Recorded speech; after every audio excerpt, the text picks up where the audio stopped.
Chapter 4. Darlene screamed. "Bo!" Max cried. "Go get Savage," Jerry ordered. But no one moved. They were all frozen in shock. Elaine's gaze locked on Bo, his gaping eyes, the ugly red wound torn across his throat, and the blood-smeared knife. "Come on," Jerry pleaded. "We have to get the principal." He grabbed Elaine by the arm, but she shook him off. She moved closer to Bo. "Wait," she ordered. "What?" Jerry replied. Bo's hand moved. "He's still alive." "You saw it?" Max asked. Elaine didn't answer. The wound terrified her, but she had to know if Bo was still alive, if she could help him. She wanted to run, but something made her stay. Something made her bend over Bo and take his hand. She felt a pulse. She turned to the others. "He's alive!" Bo's hands shot up and clamped on her throat. "It's your turn," he screamed. "More ketchup?" Elaine screeched, batting away Bo's hands. She scrambled backward until her back hit a refrigerator. Her terror quickly turned to anger. "You jerk! I'm going to kill you!" "I'm already dead," Bo replied, grinning. "And Jerry, you want to dissect me?" Elaine tried to stop her hands from trembling. She shook her head. "I can't believe we fell for that." "You really are a jerk," Jerry told Bo. "And I thought ketchup was only good on fries," Bo joked. He grabbed a dish towel and started wiping the goo off. "I saw myself in the mirror back there, and man, it looked real." "No kidding," Darlene said, scowling. "You really thought there was some psycho running around cutting people up?" Bo asked. "This is Shady Side," Elaine commented. Everyone stared at her. "Who knows where they get the cafeteria food?" she added. The group burst into laughter. Everyone except Darlene, Elaine noticed. "Maybe she's worried that I'll steal Bo away from her," Elaine thought. She ignored the way that idea made her smile. "Let's get out of here," Bo declared. Bo led the way out into the main cafeteria again. So far, the coast was clear. "Where to?" Max asked. "Pick a direction," Bo offered. "Shh," Elaine hissed. "Listen." Everyone fell quiet. Footsteps clacked on the tile floor. Elaine's heart began to pound. This was no catch-up scare. This was real. "Savage is coming," she whispered. "Let's move," Bo cried. He pushed Max toward the exit to their left. "No," Jerry protested. "That's where he is." "No, he's not," Max replied. He pointed to the right exit. "He's over there." The footsteps echoed off the walls and ceiling of the cafeteria. Elaine strained, but couldn't tell where they came from. "We have to do something," Elaine whispered. "He's coming." "Back to the classroom," Jerry ordered. "No," Bo countered. "He'll cut us off. I know a way. Come on." He plunged back into the maze of the kitchen. Elaine followed. As they wandered through the huge hulks of stainless steel, her pulse pounded in her ears. What if Savage caught them? More detention, or worse. She took a deep breath and kept moving. Bo led them to a door on the other side of the kitchen. They stopped and listened. The footsteps were gone. For now. Elaine let out a relieved sigh. Bo carefully pulled back the bolt that locked the door. He turned the knob, producing a loud click that might as well have been a gunshot in the silence. Still no footsteps. Bo pulled the door wide open. Beyond it stood a long hallway with rows and rows of lockers, and almost pitch blackness. There were no windows in this hall. Bo motioned them forward. One by one, they stepped out into the hallway. The kitchen door closed behind them. Elaine couldn't see anything. Thump, thump. The footsteps, louder now. Elaine tried to get her bearings in the darkness. The footsteps were so close, as if coming from the stairwell right next to the kitchen. "Move," Bo grunted. He bolted down the hall. Elaine chased after him, doing a kind of scramble that was half sprint, half tiptoe. She didn't look back to see if the others were coming. The steps grew louder. Elaine tried to run faster, but it was useless. The hall was too long. Savage would come out of the stairwell, gaze down the hall, and spot them running, hear their feet pounding on the floor, and the game would be over. They reached the end of the hallway, and Bo stopped. "Are you crazy?" Jerry huffed. "Go." "Listen," Bo replied. The footsteps were gone. "We still should keep moving," Elaine suggested. "He could be anywhere." Bo stared at her for a moment, as if actually considering what she said. Elaine's cheeks grew warmer, and she shifted uncomfortably. She hated when he stared at her like that. "She's right," Bo finally said. "If we stay here, Savage will nail us for sure." "Thought you didn't care," Jerry said sarcastically. "I don't." "I know where we can go," Elaine offered. She didn't know if it was a smart choice, but staying in the halls was definitely too risky. Come on. She moved forward a few steps, then looked back. The four of them stared at her. Are you going to argue about it or come with me? She asked. She pressed on, telling herself not to care whether they followed her or not, but she did care. She didn't want to be alone in the dark hallway. When she glanced back, she was surprised to see the others close behind her. Elaine couldn't help smiling. Bo wasn't the only one who could be a leader. She only hoped her escape route didn't get them caught. Where are we going? Max asked. You'll see, Elaine replied. Check it out, Bo exclaimed. This was a cool idea. Elaine nodded. They stood on the auditorium stage, overlooking a dim expanse of chairs. Their voices echoed in the huge room. How about some lights? Jerry asked. Don't even think about it, Bo warned. Yeah, it might interfere with Bo's next practical joke, Darlene muttered. Bo chuckled. Are you still mad about that? It wasn't funny, Darlene replied. Yes, it was, Bo argued. You're a jerk, Bo, Darlene muttered. I shouldn't even be talking to you. But you are, Bo told her, because you know you can't stay mad at me for long. Oh, really? Darlene replied, but the tiny smirk on her face told Elaine that Bo was right. These are the ugliest stage sets I've ever seen, Max interrupted. Elaine turned to see what he was talking about. The scenery for the current play was stacked along the back wall of the stage. 3 gigantic sheets of canvas had been stretched over wooden frames. Blue skies and green trees were painted on them. Whoa, that's bad, Max said. A monkey could paint better than that. A monkey could, Bo teased, but could you? Max smirked. Watch me. He marched over to an open supply cabinet at the right of the stage. He pulled out a box filled with cans of paint. Max selected a squeeze bottle of black acrylic paint and squirted it all over the first flat. Then he uncapped a bottle of blue, then orange. Elaine felt a tremor of shame. Max had crossed the line between fun and outright nastiness. Some of her friends were in the drama club. She could just imagine their reactions on Monday morning. Somebody spent hours working on that scenery, Jerry muttered, echoing Elaine's thoughts. Hurricane Max destroys all, Max replied.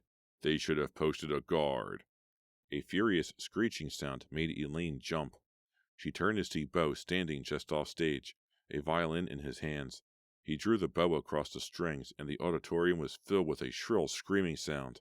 Cool, Bo said with a grin. He let loose with another screech. And I've never had a single lesson? It's for Fiddler on the Roof, Jerry yelled over the noise. The drama club is putting it on in a few weeks. Bo dragged the bow over the strings again. Cut it out, Elaine called to Bo. Why don't you just call Savage? But Bo continued to saw at the strings. She wandered backstage, past all the prop boxes and set decorations. Way at the back, far from Bo's screeching, she discovered a black curtain. It hung from high up in the auditorium, so high that Elaine couldn't see the top. Someone had tacked the curtain to the wall with tiny, sharp nails. That's weird, she thought. Why do they have a curtain so far from the front of the stage? She peeled back the fabric. The little nails popped out and clattered to the floor around her. Elaine gasped. Behind the curtain, a dark, narrow corridor stretched away from the stage. She had never seen it before. This is too cool, she thought. She stepped into the hall. The darkness closed around her. She slammed her toe against something hard, but she couldn't tell what it was. She yelped, surprised how loud her voice was in the gloom. She didn't hear a sound from the others. How far had she gone? She was alone.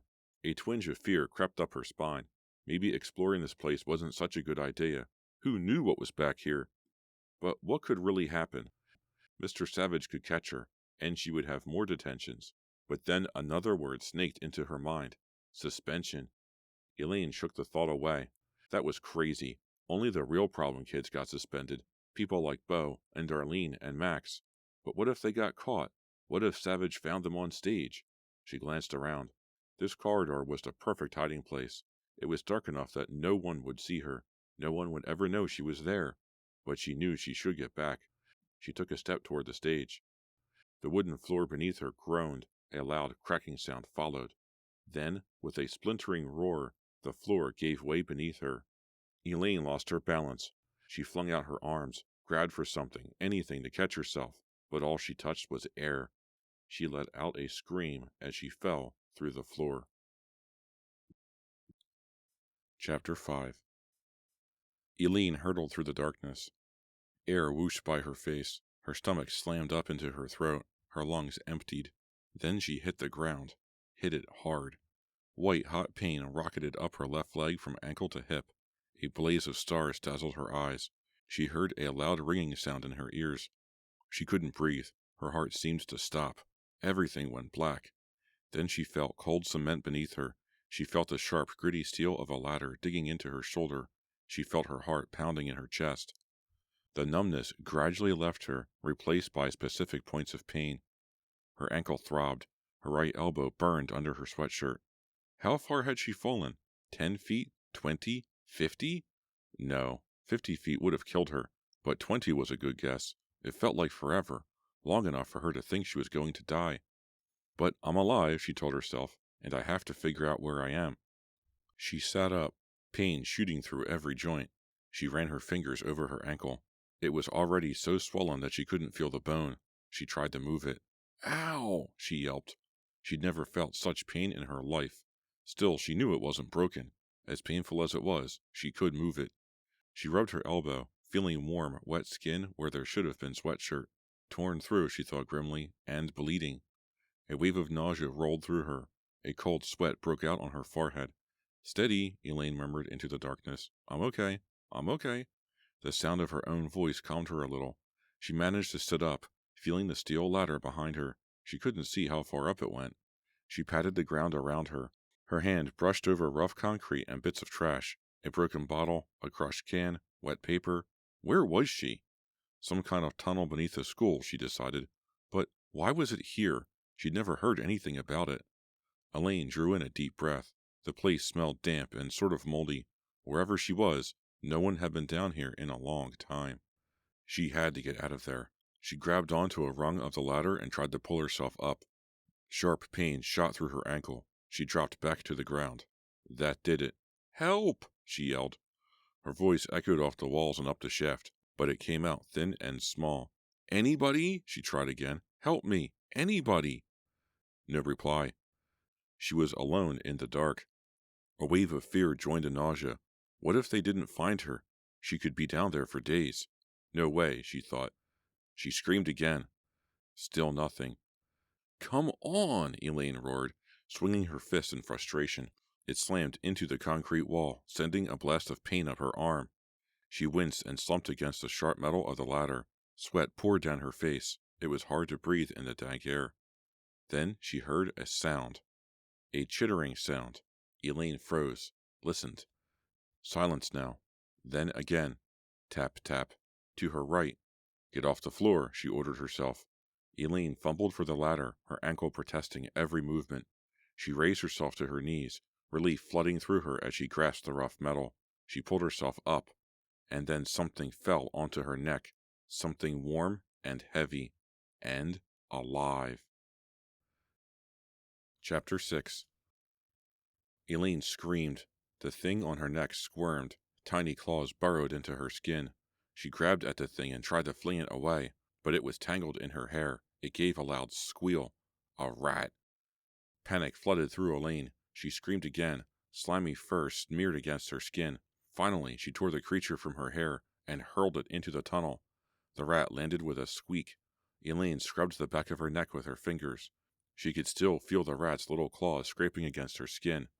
It's gone, she told herself. Just relax. It's gone. And I'm out of here.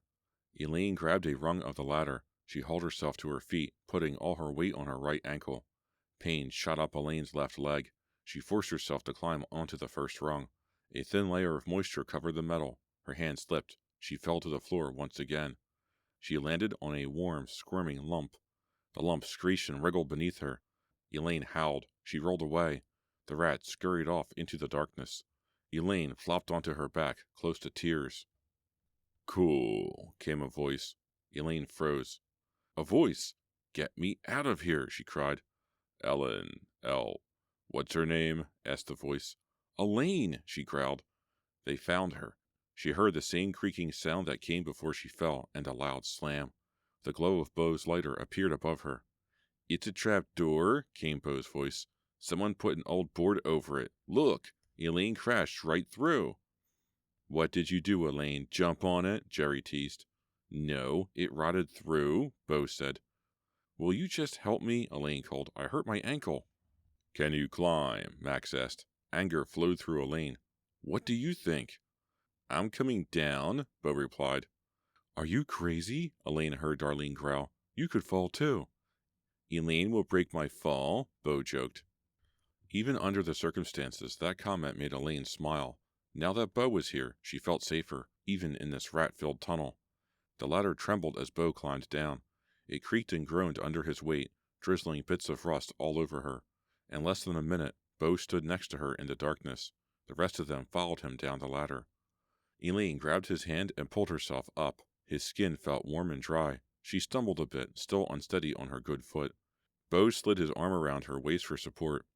She noticed that her ankle didn't hurt as much with his arm around her. What happened? He asked. I fell. No kidding, he chuckled. You're lucky you didn't crack your skull. I didn't land on my skull, she told him. Someone dropped to the concrete near them. That ladder is totally rusted, came Max's voice. I'm amazed we didn't all fall. Did you feel it coming loose from the wall? You rhymed, Bo pointed out. Max made a disgusted sound. I'm serious, man. What are we doing down here? It's a rescue, Bo said. He gave Elaine a squeeze. I can't believe I'm doing this, Darlene grumbled, dropping to the hard floor. It smells all moldy. That's just Max, Bo replied. Can you stand Elaine? He let go of her before she could answer. I'm fine, she replied. She hobbled to the left and leaned against the wall for support. She couldn't see much in the darkness. Can someone tell me why we're standing in the sewer beneath Shadyside High School, please? Jerry asked sarcastically. He jumped off the last rung of the ladder. This isn't the sewer, Bo replied. Come on, Darlene wailed. Where are we? Let's shed some light on the situation, Bo said. He flicked his lighter. The passage was filled in flickering yellow light. Everybody gasped in shock. Chapter 7. Elaine stared at 2 words scrawled on the wall before them. Let's party. I've heard about this place, Bo said softly. Elaine glanced around. They stood in the corner of a large room with cinder block walls. Bottles, cans, newspapers, and food wrappers cluttered the floor. The walls were stained with patches of black mold and faded graffiti. Let's Party was slapped on in blood-red paint. Each letter dripped halfway to the floor. Several dark passages led off in different directions. What is this? Jerry asked. The labyrinth, Max replied quietly. His voice sounded awed. Yep, Bo agreed. He and Max shared an excited glance. What is going on? Elaine wondered. How do you know about it? She demanded. A guy I know, Lloyd, told us about this place, Bo replied. He claimed he came down here once, but we didn't believe him. Lloyd is a liar about most stuff, Max chimed in. Anyway, Bo continued, back in the 50s, they built these tunnels as a bomb shelter. Supposedly they run for miles. The plan was to connect the whole town in case we were nuked, but no one ever needed the shelter, so this place became party central. Shadyside kids would come down here and throw major parties. It was the cool place to come, Max added, because no one was allowed. Kids pretended they were stuck down here, and the bombs were on their way. It was their last night on Earth, and they partied like crazy. Elaine shivered. How morbid. But still, it was kind of cool. All the parties she'd ever been to were at her friends' houses. But partying down here would be more fun, more dangerous. I can't believe no one comes down here anymore, Jerry commented. I'm surprised you aren't a regular, Bo. Bo's eyes glittered in the flickering light. Maybe I'm not cool enough, Jerry? Oh, we talked about it, Max said with a smile, but we could never find the entrance. Yeah, thanks, Elaine, Bo grinned. Glad I could help, she replied. She couldn't help smiling even though her ankle hurt like crazy. I can't believe the labyrinth was this hard to find, Jerry said. So no one's been down here for years? Elaine asked. Her gaze traveled over the graffiti-covered walls. She couldn't help being fascinated. Forget the hallway upstairs. This really was a place that none of her friends at school had ever seen. They closed the tunnels off a long time ago, Max explained.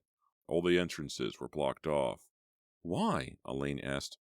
Something happened? Bo replied. Something bad? Elaine shivered. She watched their shadows flutter along the walls, as if all the kids who partied here were still hanging out, dancing. What happened? She asked. I don't know exactly, Bo replied, but kids died. a lot of kids died? Chapter 8. You're crazy, Jerry exclaimed. Kids died here? No way. This guy Lloyd told you all that? Elaine asked. Bo nodded. And he wasn't even drunk? That's why I believed him? Elaine believed him too. At first, she thought this was another practical joke, but Bo seemed so serious. Let's check the place out, Bo suggested. I want to see it. Why not? Max agreed. It's better than being upstairs, and Savage won't find us. Which means we'll all have detention next Saturday, Jerry muttered. Which means we can come down here again, Bo added. Jerry rolled his eyes. I want to get out of here, Darlene complained. That's 2 against 2, Bo pointed out. Elaine, you're the tiebreaker. Who said this was a democracy? Jerry growled. I did, Bo answered. And I say Elaine is the tiebreaker? Everybody stared at Elaine. She peered into one of the dark tunnels. She wanted to know where it led. She wanted to explore the whole labyrinth under Shadyside.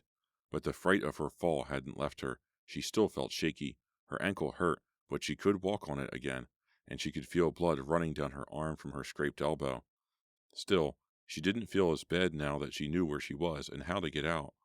I say we check it out, she said. If it's all gross and stinky, we'll just come back here and climb out.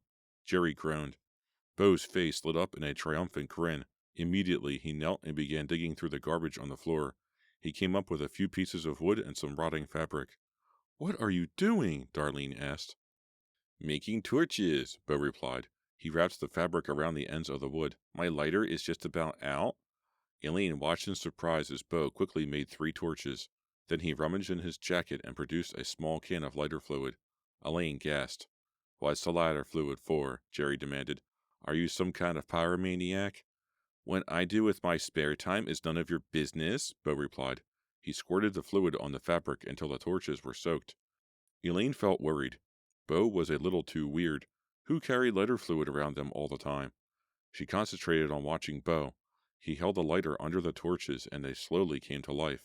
They burned weakly, producing a lot of smoke. Better than total blindness, Bo remarked. He passed a torch to Max and one to Elaine. He held the last one himself. Jerry uttered a complaint, but Elaine ignored him. She peered into the darkness of each passage. She couldn't see anything. Each way was full of possibilities. Elaine wanted to try them all. She couldn't believe how excited she felt. Which one do we take? Bo asked. The right side, Jerry said. Why? Darlene asked. Why not? He replied. Elaine gripped her torch tightly. The others seemed to be just as excited as she was. It was now or never. Let's party, Bo declared. They stepped into the tunnel. Chapter 9. I can't wait to tell everyone about this on Monday, Elaine thought. She felt so adventurous tromping through the tunnels.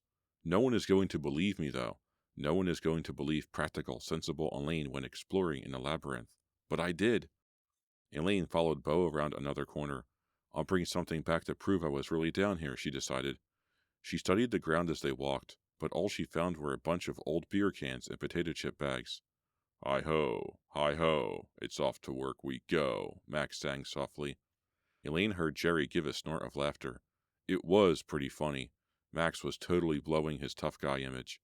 Elaine spotted a stack of newspapers piled against one wall. Maybe there's an old one I can take back with me, she thought. She wandered over and picked one up. Hey, you guys have got to see this, she called. Jerry hurried up to her. What? It's a school paper from 1971, Elaine told him. Let me see. Darlene grabbed the paper out of Elaine's hand. Check out the vest that girl is wearing. It's made out of pieces of Coke cans crocheted together or something. Bo peered over Darlene's shoulder. Oh man, they have a music review of the new Doors album. Elaine bent down and grabbed another paper. She heard a soft chittering sound. She jumped away and knocked into Darlene. Watch it, Darlene snapped. I think I heard a rat over in that corner, Elaine said. Oh, gross. I'm going back, Darlene told them. Me too, Jerry agreed. I'm not. Bo headed down the tunnel. Max fell in behind him. Elaine scanned the floor of the tunnel. She didn't see any rats. I guess as long as I keep moving, they'll stay away from me, she thought. She hurried after Bo and Max. A few seconds later, she heard footsteps behind her. Elaine smiled. I didn't think Jerry and Darlene would try to make it back without a torch. All 5 of them moved deeper into the labyrinth. No one spoke. Elaine found herself thinking of the story Beau had told them. Images of other teenagers invaded her mind. Kids like her, having the time of their lives down here, and then dying down here. Fear gripped her. She wanted to turn back, but she couldn't. Everyone would laugh at her. Darlene especially. Elaine kept trudging forward, torch held high. She couldn't turn back, no matter what. The wall seemed to move in closer and closer. Every now and then, a rat squeaked in the darkness. Each time, Elaine remembered the tiny claws digging into her neck. Being down here isn't fun anymore, she told herself. I'm getting the creeps. What am I afraid of? She knew. Deep down, she knew. She had always been afraid of the dark. When she was little, she thought monsters lived in the dark, and even now, a dark room frightened her. I have to stop being a wimp, she told herself. She tried to force the fear away, tried to calm down. It worked, a little. She was able to peer through the flame of her torch and concentrate on the plaid pattern of Max's flannel shirt in front of her. The tunnel sloped downwards, burrowing deeper into the earth. Up ahead, Elaine heard a splashing noise. Beau stopped. What is it? Elaine asked. Look for yourself, Beau replied. Elaine edged forward. All she could make out was a pool of water taking up the entire passage. Water gushed out of the ceiling. Where is all this water coming from? Jerry asked. The real question, Beau replied, is how deep is it? Can we get across? Elaine spotted pieces of trash floating in the pool, bobbing up and down on the waves made by the incoming spout. I'm not going through that water, Darlene declared. I don't care how deep it is. What's the big deal? Beau asked. It's only water. No way, Darlene said firmly. I'm not walking through that. Me either, Elaine agreed. Jerry nodded. Beau rolled his eyes. Fine, we'll turn around and find another tunnel. He turned around and led the way down the tunnel. He made a right turn, then a left, then another left. Elaine stayed close behind him. I wish we were going back to the ladder, she thought. I'm ready to get out of here. Beau made a right turn. Why are we going this way? Jerry demanded. We already tried this tunnel. No, we didn't, Max answered. It just looks the same. They all look the same. Beau kept walking. I think Jerry's right, Darlene said. Beau stopped and shone his torch around the tunnel. Elaine realized that she had no idea where they were, and she had no idea how to get back to the ladder. They had taken 3 or 4 turns, but did they turn left or right? She couldn't remember. We're lost, aren't we? Elaine asked quietly. Chapter 10. We're not lost, Beau answered. Let's just go back to the ladder, Darlene said. I'm sick of it down here. Me too, Max agreed. All right, Beau said. I know the way. Come on. He started down the tunnel again. Yes, Elaine thought. We're getting out of here, and I didn't end up looking like a wimp. Beau turned right. I don't think this is the way. We're messing up, Jerry muttered. Is this how those other kids died? Elaine wondered. Did they get lost down here? Don't even think about that, she ordered herself. Are you sure you know where you're going, Beau? Darlene asked. Beau didn't answer. Elaine's ankle hurt more and more with each step. How much longer are we going to be down here, she wondered. A shiver raced through her. The tunnel began sloping down. Elaine heard the sound of running water. We're back where we started, Max cried. Great, just great, Jerry muttered. Beau whirled around to face him. You think you can do better? Jerry glanced over his shoulder at the tunnel. No, he admitted. Anyone else? Beau asked. Elaine shook her head. So did Max and Darlene. What are we going to do now? Elaine wondered. She wrapped her arms around herself, trying to stay calm. I think we should go across, Beau announced. If we go back, we'll just end up going in circles. Elaine stared into the murky water. She saw rats. Brown, shiny creatures with fleshy pink tails. They swam back and forth, eating the decaying clumps of paper. Beau's right, Max said. These tunnels go all over the town. There's got to be a bunch of ways out. If we go across, we'll find one of them. We still don't know how deep it is, Darlene protested. Elaine noticed his torchlight glinting off something on the ground behind him. Look, there's a bottle over to the right of the water, she cried. So? Darlene demanded. So, Elaine repeated, the bottle is on the floor. It's not floating. Who cares about some dumb bottle? Darlene asked. Beau held his torch out over the pool, squinting into the darkness. Elaine is right, he declared. There's dry ground over there. It's a little ledge. The water doesn't go all the way across the tunnel. Great, Darlene muttered. Is it wide enough for us to walk on it? Jerry asked. There's only one way to find out, Bo said. He stepped onto the ledge. Elaine saw him teeter a bit as he got his balance. He took another step. It's not bad, he commented. It's pretty narrow, but it looks like it goes all the way across the pool. Follow me. You've got to be kidding, Darlene groaned. Bo took another step. Then he paused, examining the ceiling. Lots of rain, he said. Watch the torch, Max advised. No problem, Bo replied. He ducked through the thick droplets and jumped off the ledge on the other side. That's it, he declared. 4 feet wide, tops. The ledge goes all the way across. I'm not going, Darlene argued. No way. You want to get out of here, don't you? Bo demanded. It's disgusting. Just stay on the ledge. You won't even get wet. No. Elaine will do it, Bo told her. She would? Elaine took a deep breath. She had to do it. It was a chance to get her out of this place. Good, Darlene said. You can fall in. Elaine gazed over the pool at Bo. Maybe 4 feet wide, he'd said. A dry ledge all the way across. Well, Darlene pressed. I'm going, she announced. Darlene made a disgusted sound. Elaine hobbled forward, trying to stride with confidence despite her bad ankle. She stepped onto the ledge. The rock felt solid. She took a step out over the pool. Water washed up onto her foot. She took another step. The ledge narrowed. Hurry up, Max yelled. Hey, I have a bad ankle, remember? Just hurry. Elaine tried to move more quickly. She was almost to the middle of the pool now. Water washed over the ledge, soaking through her sneakers. Once or twice she almost lost her balance. There was nothing to hold on to except the wall, and that was slick with rainwater. What about you, Jerry? Bo called. Are you next? I'm coming, Jerry replied without hesitation. Elaine was freezing. The pool was pure rainwater, the temperature of winter slush. Hurry up, Max bellowed. I'm trying. Elaine looked up and found Bo staring into her eyes. Only a short space separated them. Don't worry about him, Bo told her quietly. Just concentrate on keeping your balance. You only have another few steps to go. Elaine nodded. She stepped forward. She kept her eyes locked on Bo. She stepped again. Something brushed her foot. Elaine jumped, letting out a squeal. Elaine! Bo yelled. She struggled to keep her balance.